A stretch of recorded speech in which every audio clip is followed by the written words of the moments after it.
Good morning, everyone, and thank you for joining us for the CCAP Marsh Sills Showcase. We will have Dr. Lexia Weaver presenting, as well as Todd Kelly from the Carteret District, in addition to Tom Hill, our CCAP program coordinator. So I'll go ahead and turn it over to Tom to kick things off and get started.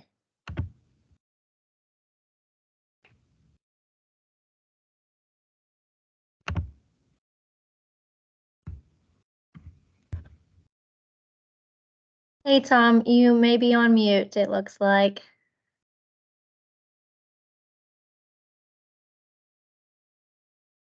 Nope, we still cannot hear you, Tom.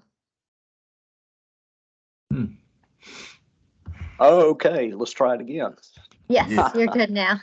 All right, thank you. Sorry about that. Anybody can read lips. Feel free to interpret. But yeah, I want to thank everybody for being here, and particular shout out to you, Sydney, for getting these sessions together. There's been a lot going on here lately, and it's been a lot of good training. And this session today is going to be a good one as well.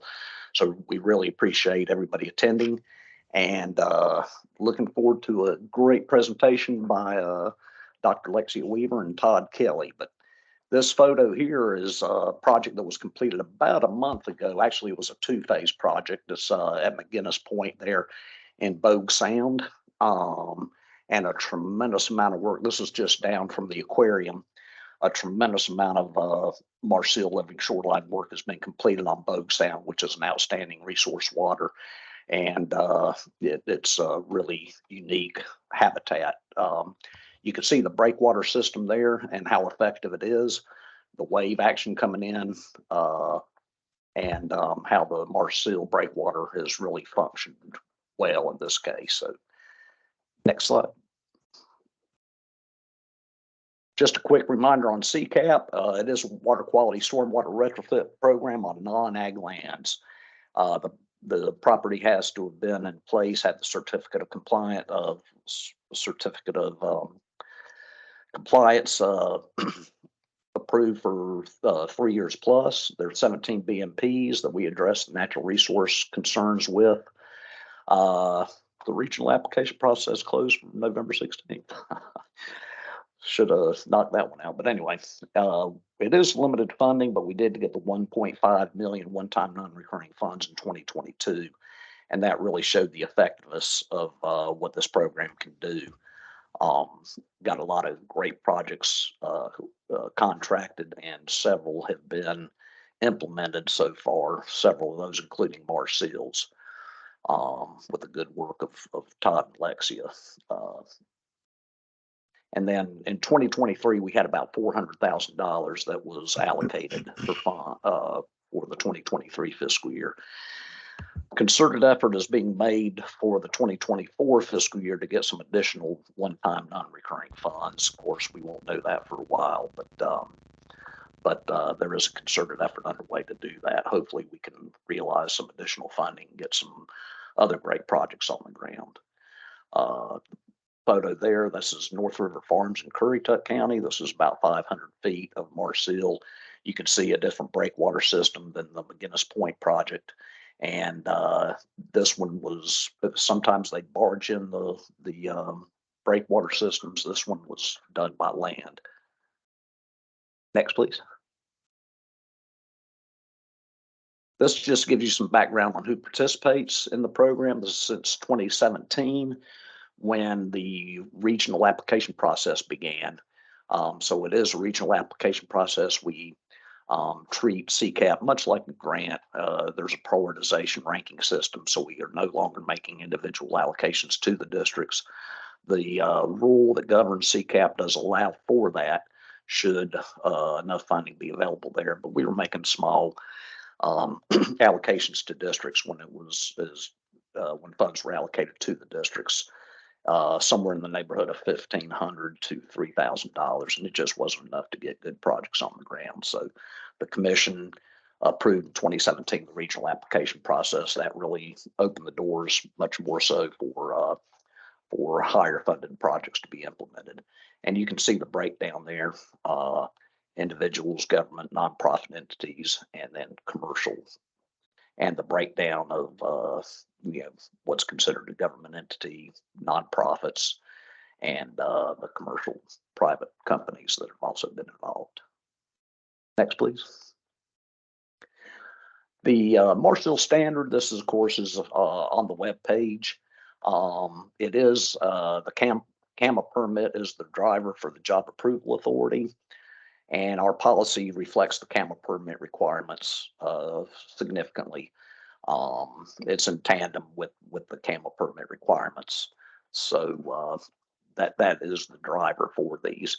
Just a quick note for those of you that are considering these projects, many of the permitting agencies, the Division of Coastal Management, suggest that the contractor actually submit for the permit. That doesn't have to happen, but it helps the coordination of it. These permits are good. Lexi will probably get into this for 180 days now, I believe it is.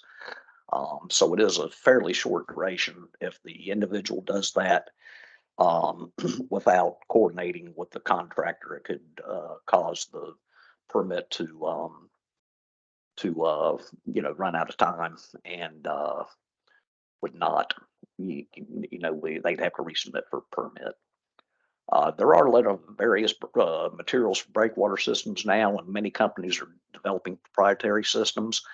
This is really exciting to me. It kind of makes me think back to stream restoration projects when that really got hot and heavy in this state. And there's been just tremendous work done in this avenue. And Dr. Weaver has been just phenomenal in getting these projects out and on the ground. It's a wholesale process now. But a note: revetments are okay with the Marsh Sills standard. That there has been some question regarding that, but revetments are okay. And then there is a link to the standard itself. You can see a few of the policies there. And again, it does run in tandem with the CAMA permit. Next. And I'd like to introduce our speakers today. We have Todd Kelly. He's got 25 years plus experience in the Carteret district. He's been instrumental. He was instrumental in the work performed at Open Grounds Farm. That is that humongous property, cropland that you can see from satellite photographs, 30,000 plus feet up. It's the largest singular farm in the state, I believe is correct. And Todd did a tremendous amount of training out there on various BMPs for ag lands, water control structures, cover crops, etc. And just a tremendous amount of work out there. Did want to give a shout out on that. There was a lot of good training came out of that many years back, several years back there. He's #1 in District Marshall projects. Todd has worked very closely with Lexia and has forwarded many Marsh Sills projects, including grants. We've had some grants that are dedicated to specific water resources along the coast, and Todd has done a tremendous amount of work with regard to those as well, but in conjunction with the CCAP funding that Carteret has received. So strong partnership development that Todd has carried on. He knows anybody and everybody in Carteret. He's from Carteret originally. I don't know everybody, pretty much, and their pets and their grandparents' pets. And and that really does mean a lot. He's got the history of the property, knows the people involved, and has just done a great job in utilizing the resources there, and having the working knowledge. He's from Newport, and you still have some cattle out in Newport, don't you? Yeah, that's right. Yeah, still have the farms. So we appreciate very much you participating in this, Todd. You're welcome. Next. And Dr. Lexi Weaver, that photo on the right there shows the need for these marsh seals. It's a great photo by Elliott Swain in Brunswick County showing the turbidity of the waters. And that's even a calm, pretty calm day there from the looks of it. So tremendous turbidity, tremendous erosion taking place.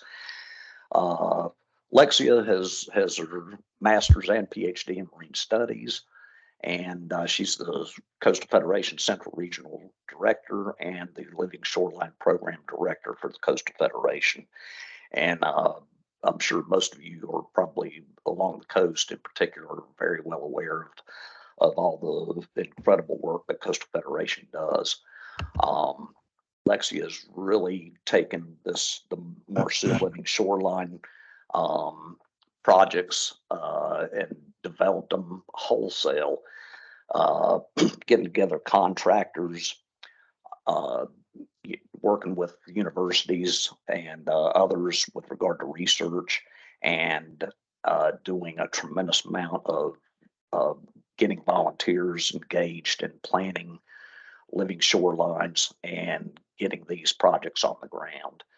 She's been a speaker at national symposiums often and has forwarded the Marsh Seal Living Shoreline discipline exponentially. She's just a phenomenal resource with regard to this, with regard to this practice, and it is a very, very effective practice with shoreline erosion. Just we are calculating hundreds of tons of soil loss on some of these projects where we're implementing these projects. So with that, I'm going to turn it over to Lexia and Todd. And thank you again so much for sharing your vast knowledge with us. We really appreciate it.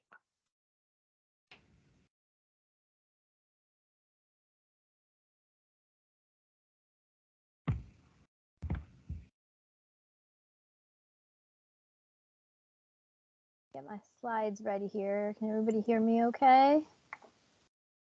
Yes. And see the slides? Awesome.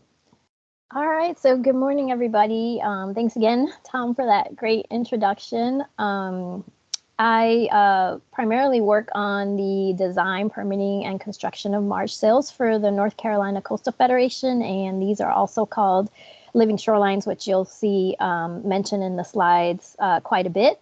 And we work on them from very small scales to large scales at both public and private properties, soundfront properties. And I primarily focus on the projects in the central coast of the state.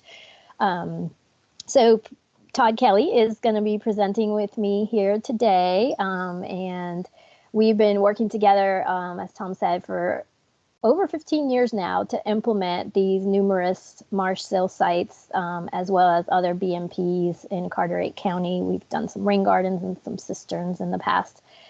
And for those of you who may not be familiar with living shorelines, I'll be giving you an overview of what they are, how and where they are built, why they're important, and then Todd will highlight all of the living shoreline projects that we've partnered on through the years towards the end.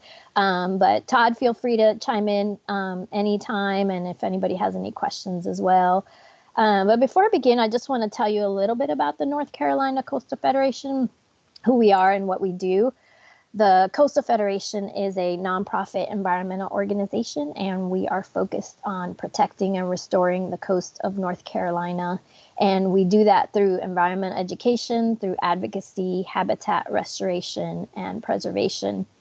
And we also host an award-winning free daily environmental online news service called Coastal Review Online that covers stories along the North Carolina coast.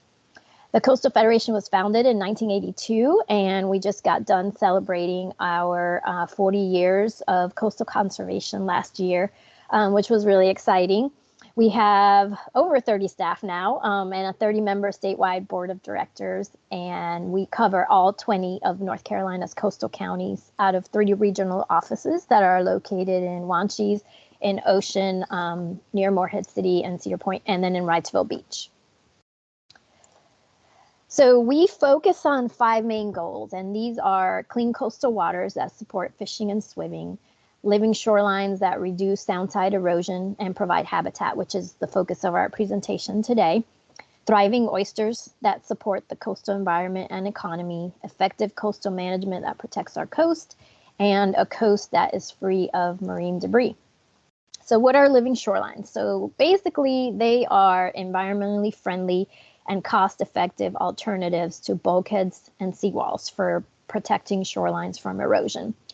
They're basically comprised of salt marsh grass plantings, alone or in combination with a slightly offshore structure, as you see in these photos, that works to slow down the wave energy. And this structure is placed parallel to shore, so not perpendicular like groins and jetties. So parallel to shore and typically within 30 feet of the mean high water. The structures can be comprised and constructed based on many different materials, and these materials are chosen based on the wave energies of the site, property owner preference, and cost as well. And I'll describe these materials in detail in a little bit here. So first, I want to talk about the problem that we're addressing, which is shoreline erosion, and why living shorelines are the preferred solution. So many properties along our coast are experiencing this shoreline erosion, and it's a natural occurrence, but it really has increased in the last few years due to the increased frequency of tropical storms and hurricanes, sea level rise, and human disturbances such as boat wakes. And then in addition, we've also had a lot of shoreline erosion and upland erosion from the king tides that we have been having the last couple of years as well. So traditionally, what's been done to control this erosion is to use these expensive bulkheads or stone ripraps. But this hardening of the shoreline has led to the loss of valuable salt marsh and oyster habitats. You can see that there's no salt marsh and oysters in front of these two structures. And so what happens is that when waves from boat wakes or storms come in and they hit a bulkhead, that wave energy has nowhere to go. So instead, the waves recede back into the sound, and in the process, it takes the sand in front of the bulkhead with it, and it causes what's called scouring. So any marsh habitat or sand or oysters that were there before and were naturally protecting the shoreline are slowly lost through time. So when waves hit a living shoreline, however, that energy is not blocked. It goes through, in this case, the rocks in this picture here. These are granite stones, and that wave energy is absorbed and dissipated. And it also goes through the salt marsh grasses, which also provide that function as well. And then when the tide comes in over the living shoreline, the sediments in the water, they fall to the bottom. And over time, sand and sediment builds up landward of the sill. And that further protects the shoreline from erosion. And basically what we're trying to do is mimic the natural environment. So natural salt marshes, they don't have structures in front of them. They typically have oysters in front of them in oyster growing waters. So the waves come in and they're absorbed by the plants. And then the extensive root systems of these grasses help hold those sediments together. And then that energy is absorbed and dissipated as well. So this is a bulkhead at the top there at Hammocks Beach State Park in Swansboro, and it was replaced with that living shoreline on the bottom left there in 2001. And it's made up of a riprap sill, and they did use sand fill here and then some salt marsh grass plantings. And if you go out there today, 20 some years later, it looks the same. It's really done a great job. So in addition to the loss of that habitat that I was telling you about in front of these bulkheads, the areas landward of bulkheads often get compromised with storms and storm surge as well. And they require these costly repairs, or total replacement as well. So after Hurricane Florence, we went and we looked at the numerous living shorelines in North Carolina to see how they fared after the storm. And we were so excited to report that these living shorelines, they weren't affected by Florence or the storm. The plants and the structures, they remained in place and they weren't damaged, as opposed to damage that occurred to the majority of bulkheads. And this is a site over at Camp Albemarle that is located really close to one another. So in addition, this living shorelines have been, their success has been shown in the research. So a study that was done by Dr. Rachel Gitman looked at the response of bulkheads and living shorelines to the passage of Category 1 Hurricane Irene, and this was in 2011. And what she found was that the living shorelines were more effective at protecting shorelines from erosion than bulkheads. So these are photos from the study of a bulkhead and a living shoreline that are located only about 1,500 feet apart. So it was 1 year before the storm and 1 day after the passage of Hurricane Irene. And you can see that the bulkhead completely collapsed, while the living shoreline did not suffer any erosional damage, which is pretty amazing. So these two shorelines were once again observed 5 years later after Hurricane Matthew in 2016, and the living shoreline again had no observable damage. However, the landowner who had replaced their bulkhead that was located that 1,500 feet away, they did show, again, this landward erosion as well. So in summary, these living shorelines, they provide many benefits. They are a natural alternative to the traditionally used hard shoreline stabilization methods. They attenuate waves and reduce shoreline erosion. They restore and protect valuable salt marsh and oyster habitat. They improve water quality. They are very resilient and outperform bulkheads through storms. They require minimal to low maintenance. They increase property value. They're typically less expensive than bulkheads. And they also benefit not just landward properties, but the sound as a whole. So other properties and the whole entire system as well. So the living shoreline structures, they also provide this hard surface for oysters to attach to and grow in oyster growing waters.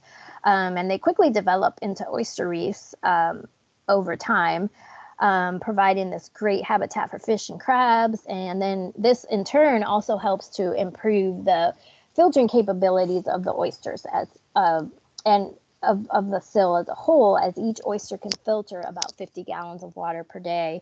And many organisms take residence in and amongst these oyster shells as soon as you put the bags out, basically, which is a great thing. So we have hermit crabs, polychaetes, sea squirts, mussels, clams, barnacles, just a lot of habitat that's being provided by these sills. And then once that oyster reef grows and matures in about 3 years, you have a fully functioning oyster reef that is going to, in turn, absorb those wave energies even more. So this living shoreline here was built using bags of recycled oyster shells. And you can see that after a few years, you can barely see the bags. The new oysters have established themselves very well. And the abundance of fish and crabs is incredible on there. So depending on the extent of the erosion that you have, they can, living shorelines, they can consist of just small marsh grass plantings alone. And this can be in like areas of low wave energy where only minimal erosion exists. But in areas of higher wave energy, the plantings are combined with the offshore structure I was telling you about, this parallel structure called the sill. And it works to reduce and dissipate wave energy, and it protects the shoreline from these waves. So the area landward of the sill eventually gains sand, and restoring the land that was lost, and once again supporting the growth of those salt marsh grasses. So another living shoreline technique that we use, and Tom mentioned these, is a marsh shell revetment, and that material is placed right up against the eroding marsh. And this approach is best suited for severely eroded areas where those escarpments result. And salt marsh plantings would not work so much since the sediment has been lost. And then with this method, you protect your existing marsh from further erosion. So living shorelines also can consist of a combination of both. So you can have an offshore sill and then also a marsh shell revetment, depending on the conditions at the site. So according to the Coastal Area Management Act, or the CAMA General Permit Conditions, these shorelines are built within 30 feet of the mean high tide line, as shown in this upper leftmost photo there, or they can be built 5 feet from the existing grass, shown in the upper right photo, and that's whichever distance is greater. They can also be built waterward of existing bulkheads to restore the salt marsh that was lost through time, as shown in the bottom photo. So these living shorelines are also required by CAMA to have a minimum of a 5-foot gap every 100 feet. And so this gap can be a complete opening, like the top 2 images show, or it can be an overlap, like the bottom left image, or it could be a baffle with an offset structure, either landward or offshore of the sill.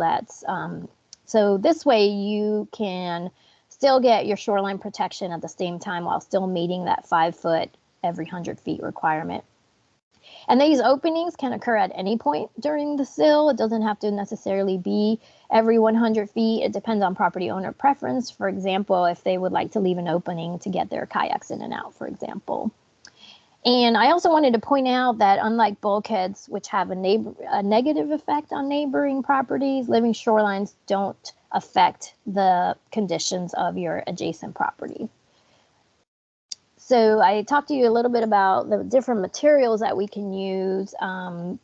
We have traditionally, and a lot of these have been built with oyster shell bags, but just the past 5 years, it really, we've gotten a lot of innovative techniques, a lot of companies producing different products that can be used, which is fantastic to have all these tools. So Sandbar Oyster Company has developed their oyster catcher material. Granite, of course, has been used since the beginning of living shorelines. Native Shorelines has built these quick reef materials. Some people also generate oyster castles. This has been used a lot in Florida. Atlantic Reef Maker materials are fabricated concrete materials. And then we have oyster drums that, again, are also used a lot in Florida, but we do have a few examples here.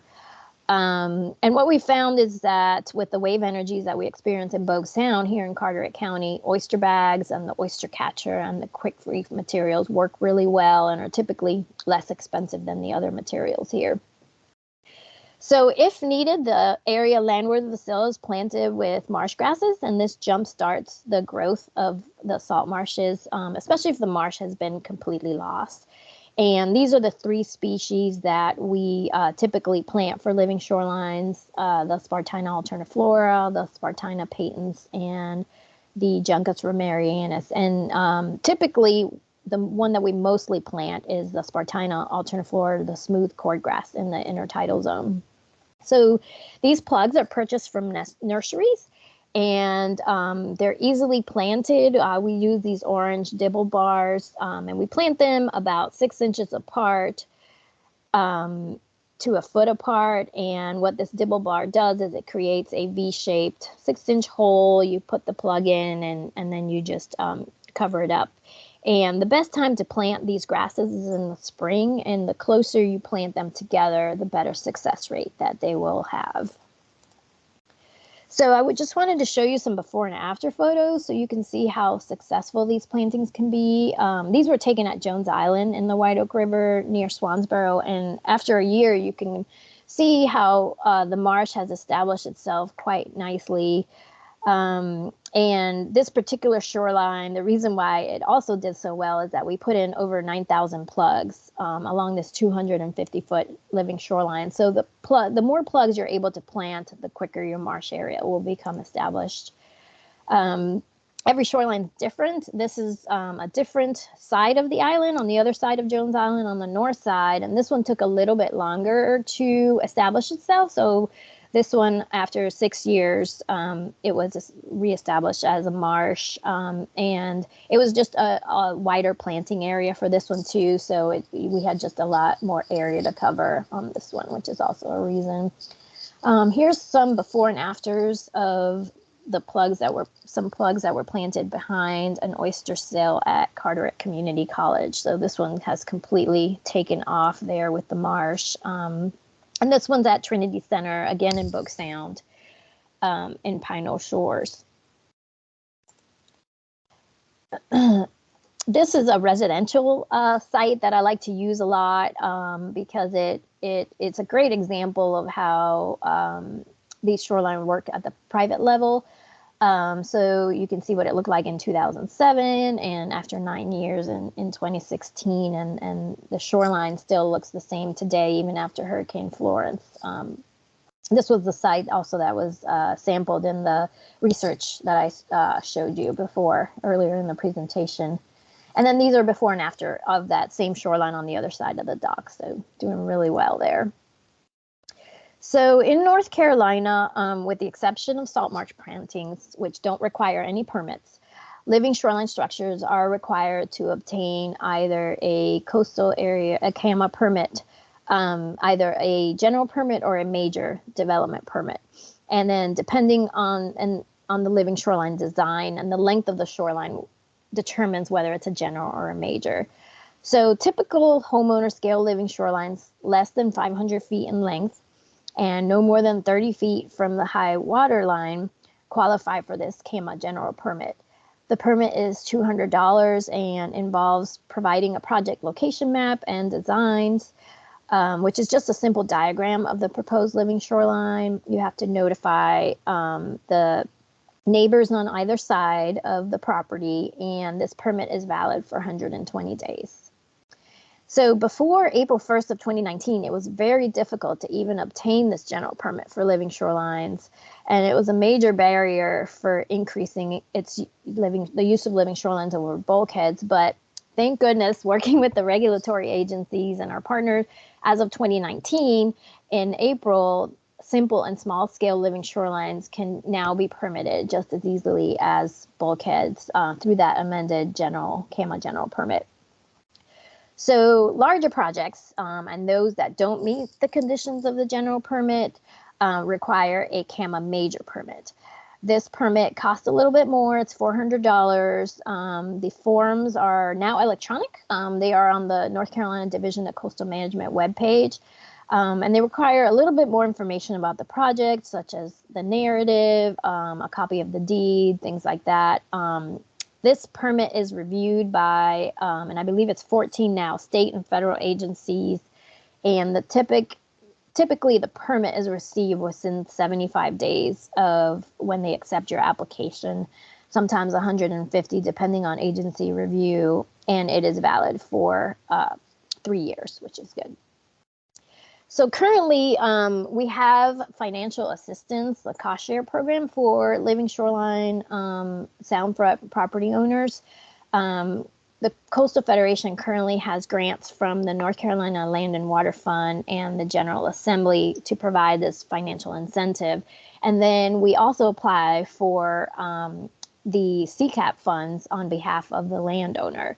So by combining all of these grant sources, it makes it really affordable for the landowner, especially when the CCAP program had a lot of funds from the General Assembly. We were really able to increase the number of feet of living shorelines that we built that year very significantly. So typically what happens is the Federation is the applicant on those CCAP contracts, and it just makes it easier so we can match those CCAP funds with other grants. And again, making it super easy for the landowner. So the Federation pays the contractor, and then we request the payment from CCAP and then the landowner's cost share.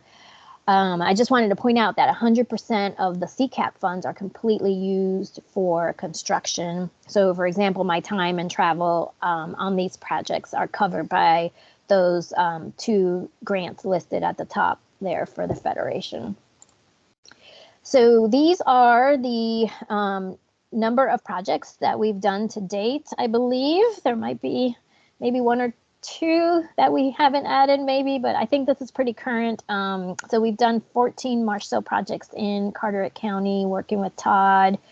The CCAP funds totaled over $190,000, but we were able to leverage and match it with other grant funds over $2 million. And by combining all of these funds, we were able to do almost 7,000 feet of living shorelines, which is quite a bit. And then we've also done some Marsh Sill projects in other counties as well, in Brunswick, Craven, Dare, and Onslow County. And those have been 11 Marsh Sill projects working with the district technicians in those respective counties, and again, constructed over 2,000 feet in those counties as well. So now I will turn it over to Todd, and he's gonna go over and show you some before and after photos of the projects that we've been able to do in Carteret County. Okay, this is before I go any further, something I want to mention. It's been mentioned already. I think Tom discussed it. The job approval authority on this is actually the permit, and that's still currently that's still current, as that's the way that works. And Tom mentioned in the beginning about if you have any opportunity for maybe getting some grant funding, Tom's a great resource with that. I've worked with him on quite a few projects with getting some grant funding. So if you really have some larger projects, there may be something out there. I would suggest once again to give Tom a call and discuss it with him. This is one that was constructed in Bogue Sound on May the 2nd, 2022. And most of these projects we've done recently have been, the construction has been done by Restoration Systems. And since when COVID came along, prior to that, we used to do more with volunteers, but now it's kind of gone into using with more projects, and some of them have gotten larger, where most of the time we're using the Restoration Systems. Okay. Here's another one, Armstrong Living Shoreline. This one is off of Starkey Creek, which is off the White Oak River up towards the Swansboro area. You can see before and after. That one was done a couple of summers ago now. Well, here it is. Yeah. 21 construction, 100 feet living shoreline, Pelletier, and that shows you when it was completed. You can go to the next one. Blakely, here's another one. Blakely shoreline constructed 266 feet. Newport and Bogue Sound, June 6th. It was started and was completed June 8th by Restoration Systems using the quick reef system, and that's the system we've used here recently in most cases. Okay. Davis shoreline. You can see before construction, after construction, and during construction. And this is one that was obviously there was volunteers used, and this was the oyster bag system. Okay. Harlicker. This one is one off of the White Oak River. In Pelletier on July the 6th started, and it was completed July the 7th. And using the oyster bags also on this one. Okay. And Marks, this one was completed, was 150 feet, and had a revetment with this one too, which is 88 feet of the 826 feet. This is in Atlantic, which is the eastern, just about as far east in the county as you can go. Began June 21, 2022, and was completed June the 23rd. And that was also using the quick reef system. And something I'll point out with this one, I know you can't see it, but where it's more high energy area, they actually cable these together, the reef system. They cable it together when it's a real high energy area. So that's something they do in certain areas to keep it in place, to help keep it in place. Okay. And this is McGinnis. This is one that was just completed not long ago. The whole project, there was 2 phases of this, and the second phase has been completed also. So that's the first phase that was completed there. Okay. And this is the Narren shoreline, which is also off of Starkey's Creek, which is off of the White Oak River. And this one's actually, there's three neighbors right here that once the first one did one of these projects, then it kind of was a chain reaction. Everybody's interested in it. So they actually have 3 there that's been completed at this point. And this one's also one of them in the same area that we just looked at, that was just next to where the 3 neighbors have completed each one of these projects. This was one of the first ones that I was involved with here, and it's all in the same area on that same creek. These last 2 or 3 you've seen. Yeah, this was on Bill Nars's, and he actually worked with the Oslo Soil and Water District, and been retired for a while now. And this one was Reamer down in Middens Creek, which is in the eastern part of the county. You can go ahead. Yeah, this one's down in the eastern part of the county. Something else I will point out, we've done some of these projects all the way from the most western part of the county to the furthest part in the eastern part of the county too. So it's spread out pretty much across the whole county. These were 3 projects that were done together: Steepy, Hastings, and Glasgow, and just after construction and 3 years after construction. So, and the Towton shoreline, here's another one before and after. Okay. Zacharunak, I always have a tough time with that one. You can see before construction and after, and that one was done in December of 20, and it was super cold when they were working on that project. But the most, I don't have it with right now, but I just recently, we got a photo from the landowner, and it's really done there's a lot of growth on that area now since it was installed. Okay.